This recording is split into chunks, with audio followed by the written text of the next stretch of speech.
How did you guys meet Jimi Brooks? I think you met him before I did. I met him at the Woodstock Wine and Deli tasting. And there was just this huge personality that came bounding into the room. And I was like, David, who is that guy? And he's like, that's Jimi Brooks. And we became close friends pretty soon after that. When did you first meet him? Which WWD tasting are you thinking? So I can put this I in have perspective. no idea what year that was. Okay.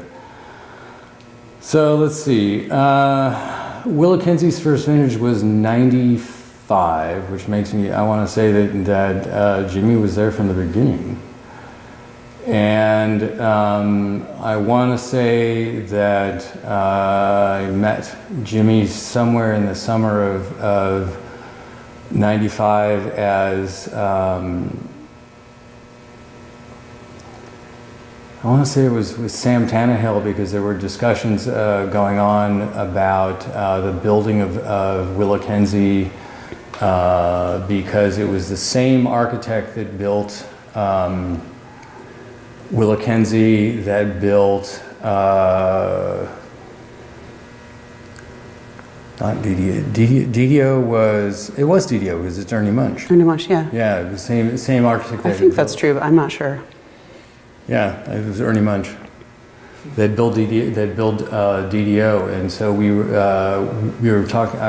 We had already met Sam Tannehill, who was working with Gary Enders at Autrey Summit, and we went and had a walkthrough with Autrey Summit, and Jimi was there because they were looking at COVs and other type of gravity flow situations that they were trying to incorporate into Willa Kinsey without spending the type of money that they spent at Autrey Summit. And Jimi and I started to talk and figured out that we knew some of similar people at early on from the McNinemans brothers, and he knew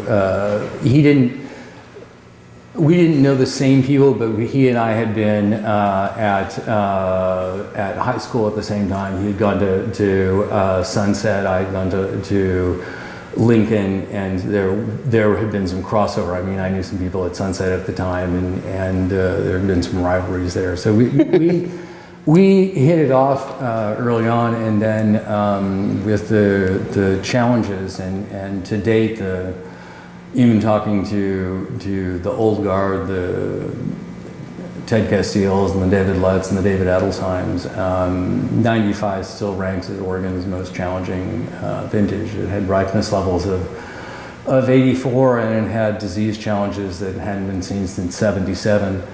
So we had a lot of discussions. A lot of us had a lot of discussions in 95 because of the challenges of that vintage.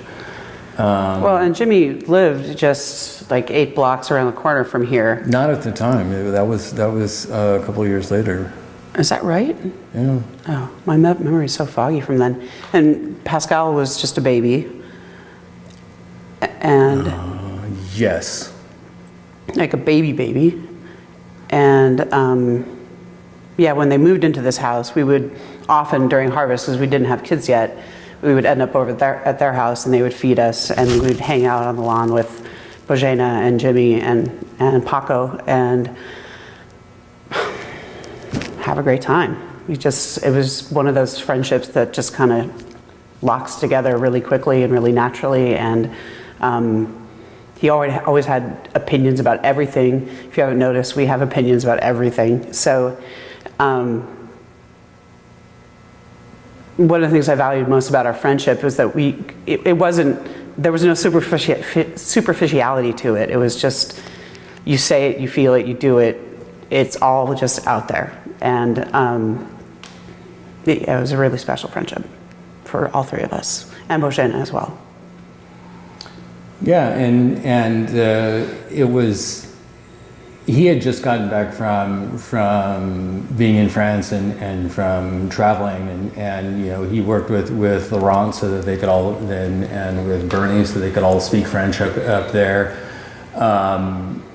but he was Portland's born and bred, and he had lots of friends in Portland, and that was something that I certainly shared with him, because it ended up over time we had a lot of people that if we could ended up talking to each other, and if we didn't know the same person, we knew people that were in it. So we ended up being very close, sort of by proximity, and that carried on into that we had very similar views about a lot of wine and a lot of issues in terms of traveling and politics. And he was a big, loud, boisterous individual, and though I'm not as big as he was, I'm a loud, boisterous individual, and we love food and wine, and that was an incredibly natural fit for us, and it just started that way, and it went all that way. It never changed, not until I think we saw him a week before he passed away. What was he passionate about? Everything. God, everything, yeah. Everything. Like, what was he not passionate about? I mean, I guess if you had to do like the top 10 list. Of not passionate? Oh, no, of things he was passionate about. Obviously wine, parenting his son, travel. He traveled all over Eastern Europe. He, of course, met Bożena in Poland. I believe Pascal was born in France. No, Pascal was born in Poland. Poland? Yeah, because he talked about the fact that he had to go when Bożena was very pregnant. He had to go back into Western Europe to get dollars and euros so that he could bribe the doctors to really take care of her, and he needed hard currency. Wow. But he traveled in Morocco and Algiers. That's where he ended up in that issue with the Bedouins that almost got him killed. That's right. Don't you remember that? Yes. That was how many? I can't even remember how many times he almost got killed through His temper and he was just like so busy living life that he always forgot to take proper cautions. Caution. Or whether it was the Bedouins or it was, the cop in Yamhill County who pulled him over for going too fast in that speed trap there, and he was almost arrested because he was yelling at the cop. It's like, Jimmy, rein it in, buddy. You'll make your life so much easier. But he wouldn't go travel in, the beaches of Mexico. He would take a 3-week trip to the Republic of Georgia when there was a war going on next door that he could hear. That was just the kind of person he was. So you mentioned that you had seen him shortly before he passed away. Tell me about sort of leading up to that, when you heard the news, what happened? Can I tell us, as you remember, when you heard that Jimi had died, what happened next? Well, we were at home at our house, and I actually think we were one of Bożena's first calls. No, Bożena didn't call us. Mes Amis called us. And Naomi called us from Mes Amis. And I'm not sure who had told her. But how that happened within, hours. And then... No, because we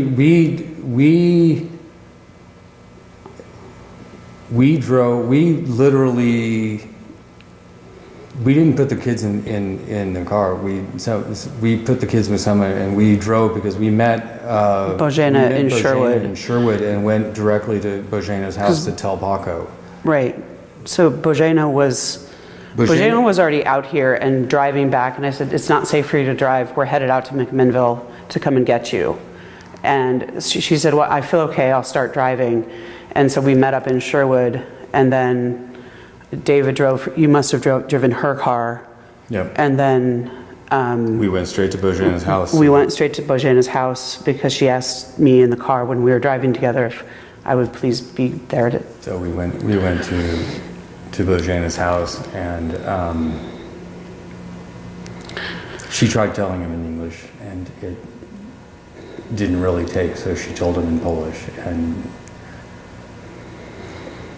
he then really understood what had happened and was really quite upset.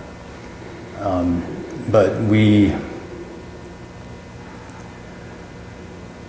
heard about it, you know, as I said, we were one of the first calls because, let's see, Dawn was on the phone with Jimi, and then Dawn came in from Carleton.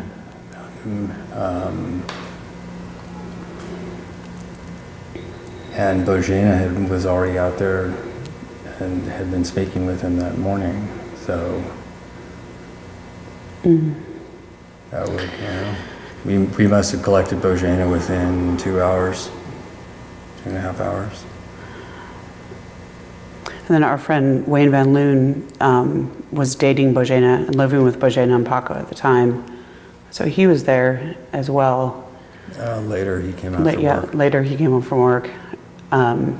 And honestly, that whole evening is kind of a blur. And then the next day, well, we spent part of that evening figuring out who her key people were, because she needed the support to support Paco, who was, of course, the focus of everybody's efforts at that point. And we got Basha and Brian, and there one other Polish friend who I'm not remembering the name of. Yeah, so some people in the Polish community came over and we had dinner, and we tried to think of what to do the next day, because how do you handle that? And so we had some friends who are river guides on the White Salmon River, and so we went rafting, because what's more distracting than rafting? I remember it was 2 days or 3 days later. It wasn't the next day. Was it the next day? I don't know.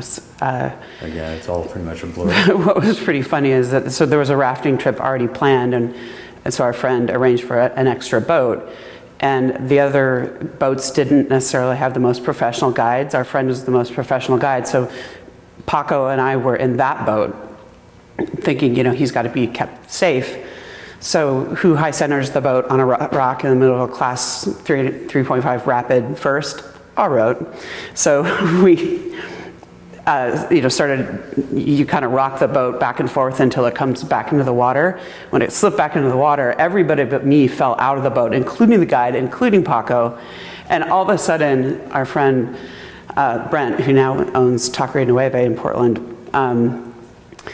it just, Paco came, this is a 9-year-old kid, he's not small, he's built like Jimi. He came jettisoning out of the whitewater back into the boat. So I was like, okay, we got him back into the boat. And then slowly we got the other people back into the boat and finished the river trip.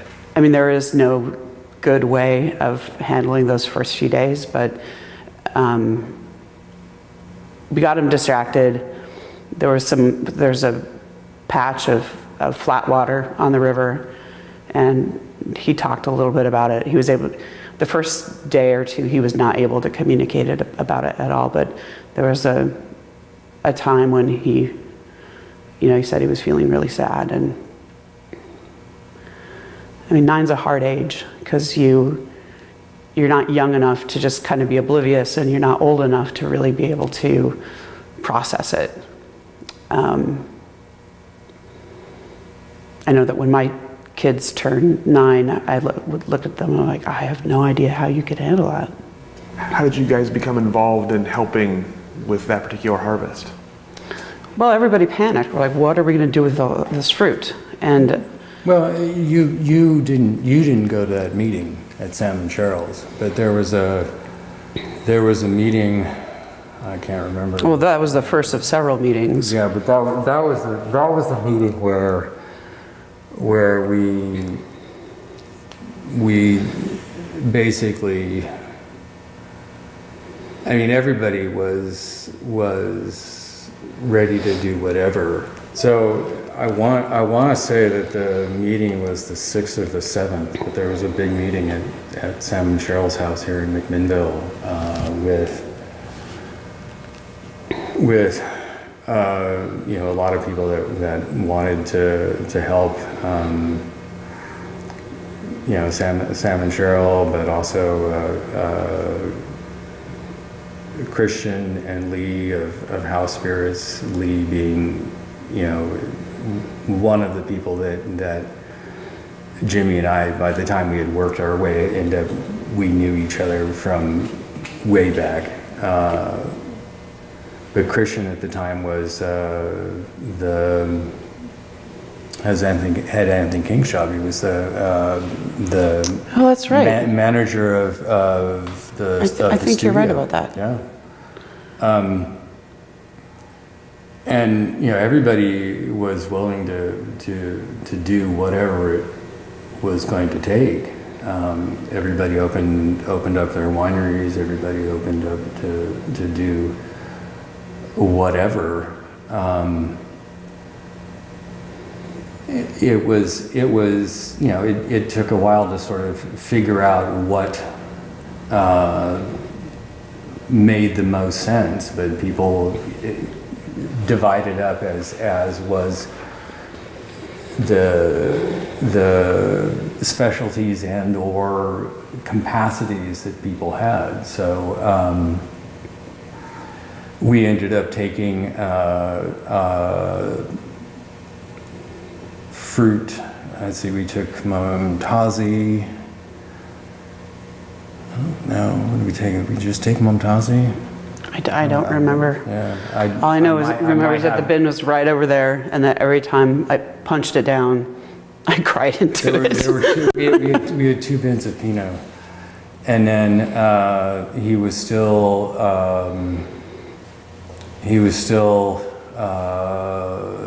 using some Pinot Gris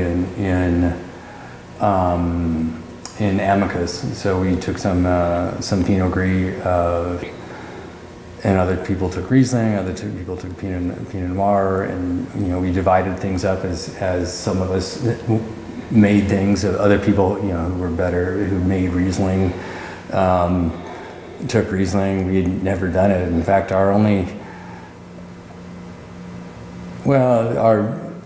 assistant now makes some Riesling, but our only previous time that we had dealt with Riesling was when Jimi broke our press. God damn it!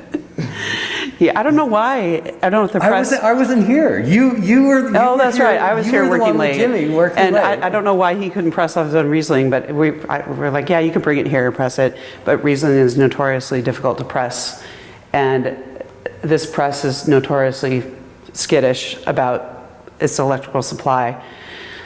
And so we blew fuse after fuse after fuse until it finally, it took us like 3 years to get it back online completely. Yeah. So we didn't take the Riesling. Didn't think that was going to karmically end up right. But Well, and we don't know how to make Riesling, so. But yeah, everybody just kind of came together and figured out, okay, I can take this, you can take that. And we worked it out. And I remember getting I think it was Chris. Chris brought finally we had been asking for any lab notes we could get so we could figure out how to especially with the Pinot Gris, how to make things as well in Jimi's style as we could. I mean, we had talked enough with him about Pinot Noir that we had a pretty good idea about what we would do with his Pinot Noir, but had no real idea what to do with the Pinot Gris, and found in his notes what yeast he was playing around with. So went out and got that. Found that he had been barrel fermenting it in neutral wood, and that's not what we do with Pinot Gris, but we had the barrels. 04 was a short vintage for us, so we barrel fermented in Pinot Gris with the yeast that he wanted. So we tried to the best of our ability, though. His notes at the time looked a lot like our notes from previous vintages, where we were dealing with the twins, and so very little actually got written down. There's a note every third day, and it's obscure, or it's more almost a comment on how you're feeling than actually telling you anything about what's going on with the fermentation.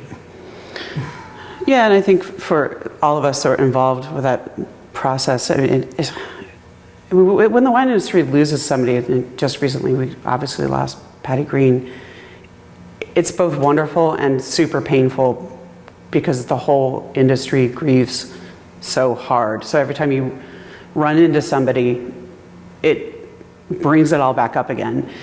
And then having Jimi's fruit in our cellar would bring it back up again. And then we were buying, I think we're still buying fruit from Mo and Mumtazi at the time. So we would talk with Mo, who was absolutely flattened with grief. And I mean, Jimi told me on more than one occasion that Mo was like a father to him. And so Mo, their whole family was just stricken. And well, and so it was everywhere. You could not escape it. It was a beautiful vintage, fruit-wise, but I was glad when it was over. Well, and Mo and Jimi. I mean, Jimi. One of the things that Jimi loved to do, and I certainly did, is that he, because of his engagement and his larger than life personality, he went down quickly, and he had made friends with the boys at Alexis Greek Food down there on Burnside and Second. So you'd go in there, and you had to be ready for a long night of damage. And so we would go in there, and we would eat, and it was round after round after round after round of ouzo. And he and Mo, my boy, they loved their eating over there. And so when Jimi moved from Willackenzie to help Mo launch Mumtazi Vineyards, and they would eat and drink over there for a lot of time, and that was right about the time that the twins were born. And so there were, especially with the challenges of like 03 when the twins were small, we didn't see him much, but the few nights that we got together were he would bring us food, or he'd come over and punch our cellars for us, and he's like, "You're just neglecting all of this. What the hell are you doing here?" And it's like, "You're tired, Jimi." It's like, "Oh, I was that way once too." Yeah, typical Jimi. It's like, "Here, have a beer and punch some bins." Okay. And he would punch our cellar for us. What was it like when you met Janie?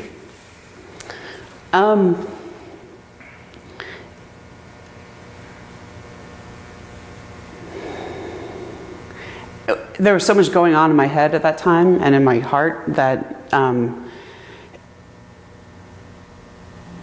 having this like person who was so full of energy, and I mean, I guess she had Jimi's fullness of energy, but they're different stylistically in their personalities. But it was like, wow, there's a new Brooks person in our lives now, and now there's a new Brooks person in the industry now, and has been for a long time, and she's become completely entrenched in all things Oregon wine, and between OPC and IPNC and friendships that she's developed here, it's been interesting to kind of close one door and open another.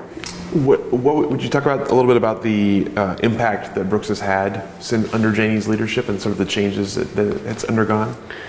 Well, I think the first thing that comes to mind, well, two things really come to mind. One is Jani's leadership in marketing and is championing Oregon wines. She really has boundless energy for doing that and has a natural talent for it.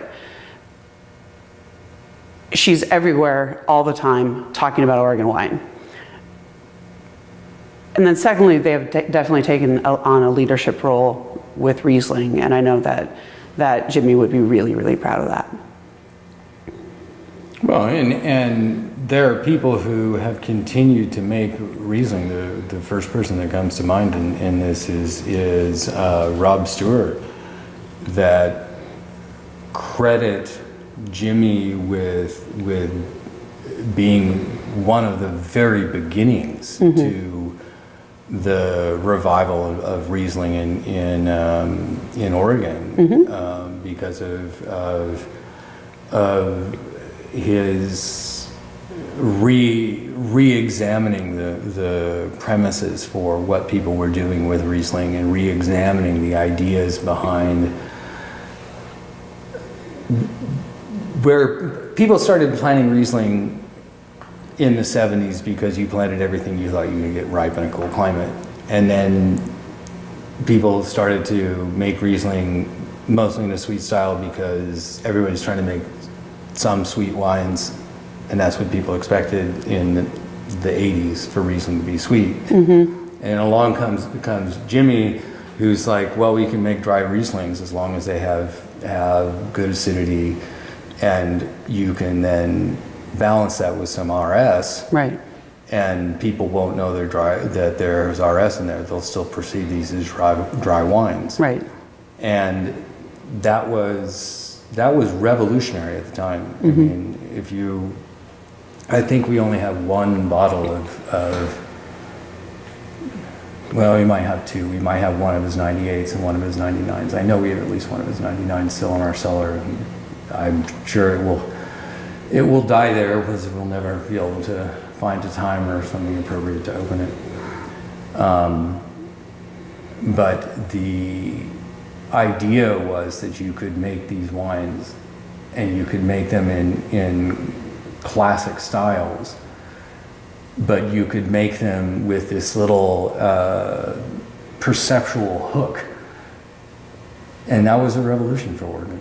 That was the sort of aha moment, because all of a sudden Riesling had this revolution that has been carried on by Brooks and now a fair number of other people that are carrying on in the sort of style reset that Jimi brought about.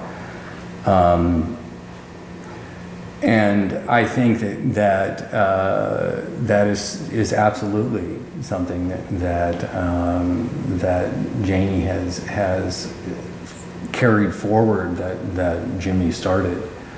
I think that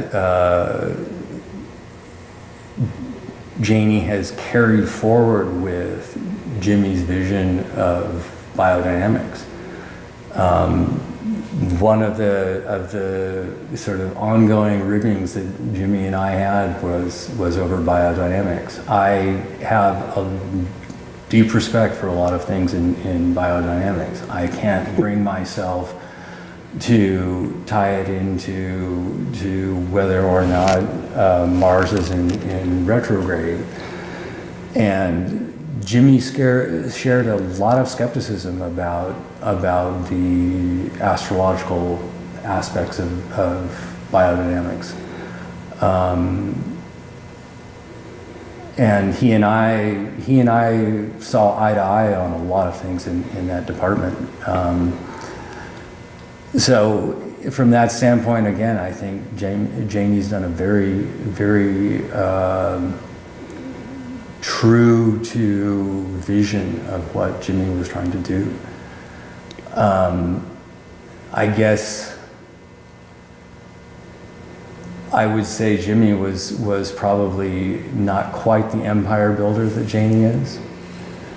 But Janie correctly believes in her heart that she's doing Jimi's work, and she's doing it for Paco. And I applaud her for that. She has done everything that she can to make sure that Paco has every opportunity that he can to do what he wants without chaining him too much to her vision of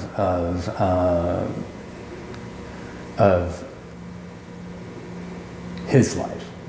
And the last time Paco was here, which 2 years ago, 2.5 years ago.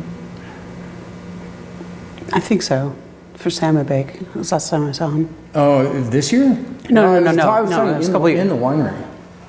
Oh, that's right. He did. Yeah, because I was just floored by how big he was. He's huge. He's taller than Jimi, and he has Bojane's body shape in the sense that I mean he's big. He's 6'4", something like that, and broad shouldered like Jimi, but he's more elongated like Bojana, but Bojana is so petite, he just looked like Jimi. But yeah, I don't know where he got all that height. you know, he was majoring in creative writing and sustainable agriculture at Santa Cruz, and I was like, that sounds not only like Paco, but that sounds like something that Jimi would be proud of. And I absolutely credit Janie for making sure that Paco had those opportunities to do it. What comes next? I hope Paco has those opportunities, and I'm sure Janie will do everything that she can to make sure he does. Yeah. She's taken a large role, I know, in helping to parent Pascal in Jimi's absence and stepping in where she can. And that's a level of loyalty that's impressive. It's really impressive. Which is, by the way, no disrespect to Bojana, I think. I mean, we still care deeply about Bojana. We have not been able to see her much. I think we've only seen her once since she left for Pittsburgh. And, you know, I think has been very tough on her to you know, not only have to raise Paco as a single mother, but to raise Paco under the challenges of having all of this take place in Oregon, with all of the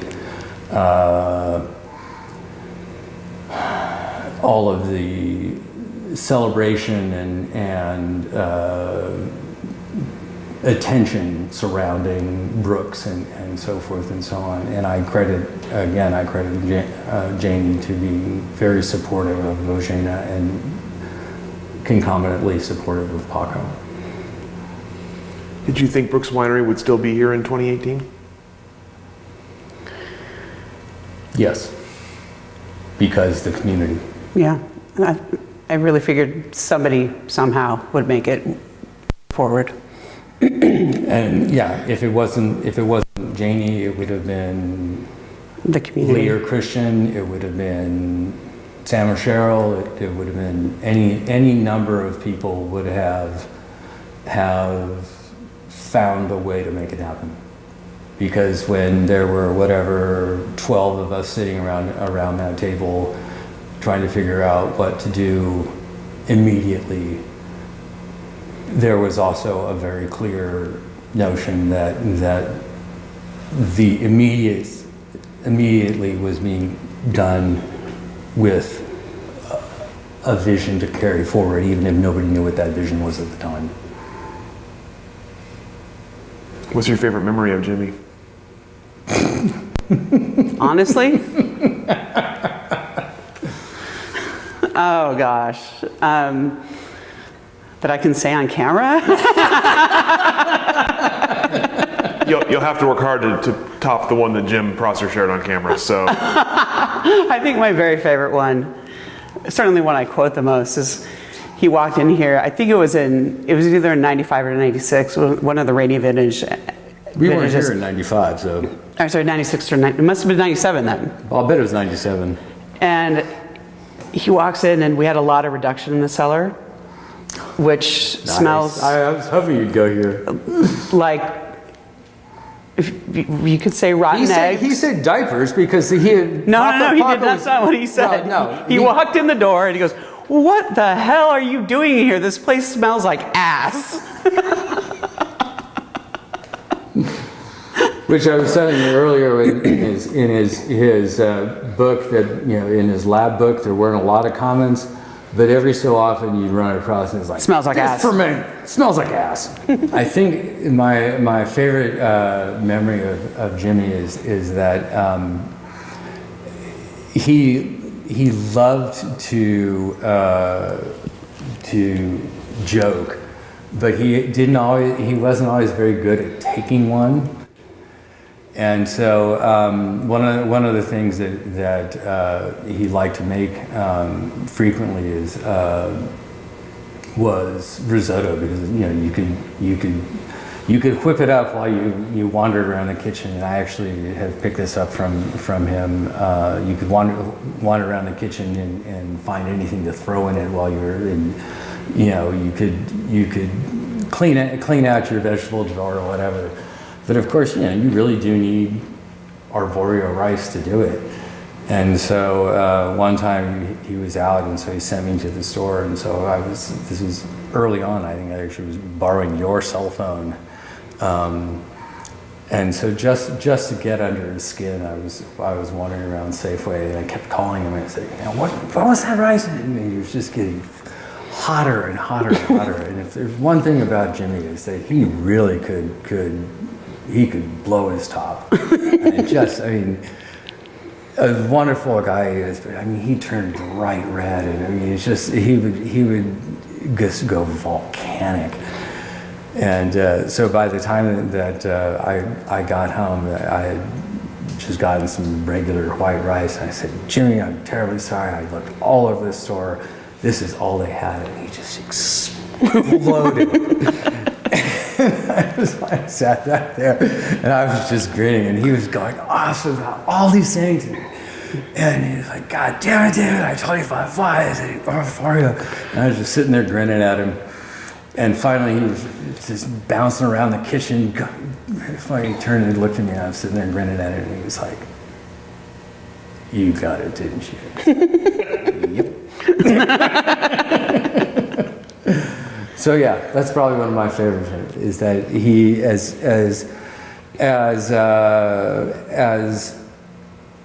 larger than life as he was, and he really loved to joke around and needle people. But sometimes he couldn't take one, and it was really kind of fun to wind him up.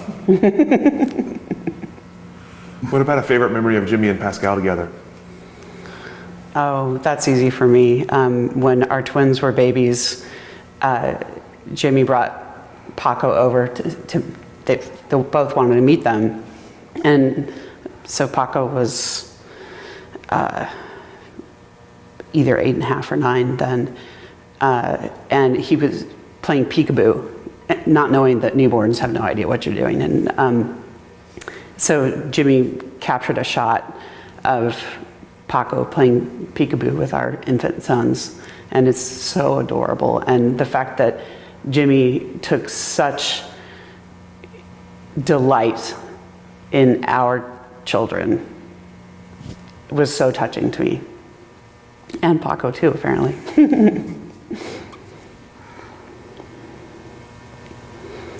I think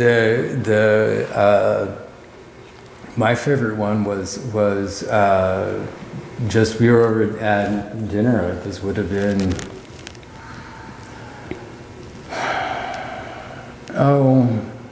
97 or 98, maybe somewhere in there when Paco was not quite a toddler, but somewhere sort of in maybe, I don't know, 3 or 4, somewhere right in there. And you know, we were all hanging out in the kitchen as usual, you know, cooking and laughing and so forth and so on. And Jimi looked out of the corner of his eye and kind of rolled it. It's like, hey, what's going on? And Jimmy's like, oh, Paco's playing with the stereo again, and I let him now because he took all the knobs off the other day. And I was like, oh,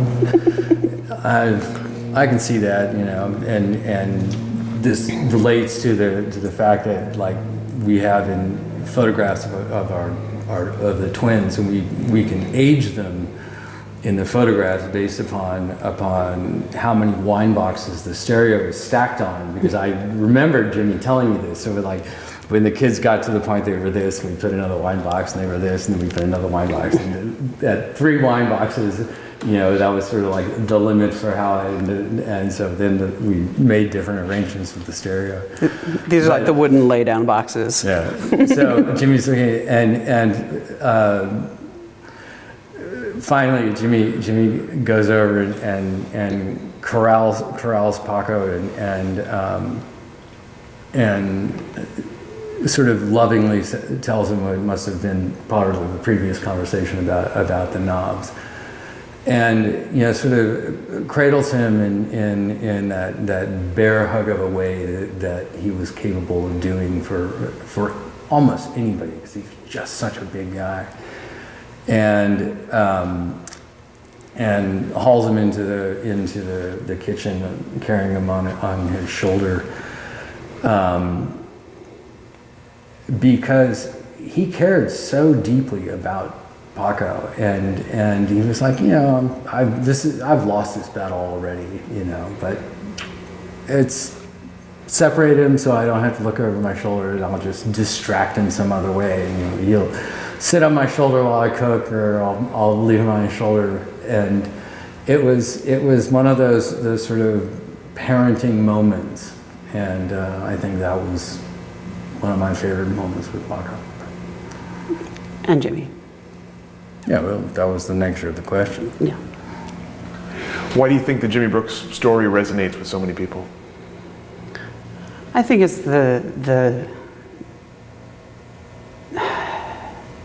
when tragedy happens and people come together to get through it together, it's always a very hopeful story to tell, because we all face painful challenges in our lives, and when you hear about Jimi's story and the story of Brooks continuing afterward, it makes you I know it makes me think on a regular basis, maybe I could find a way around this.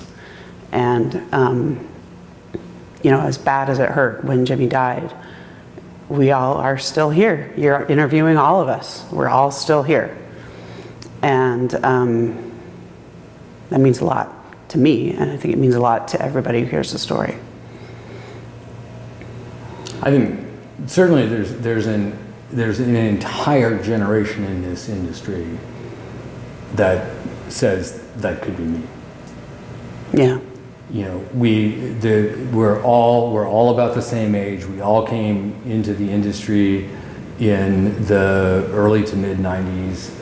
We all have kids that are about the same age. So from that standpoint, there's a very large group of us in the industry that easily identify with Jimi. And then secondly, I think that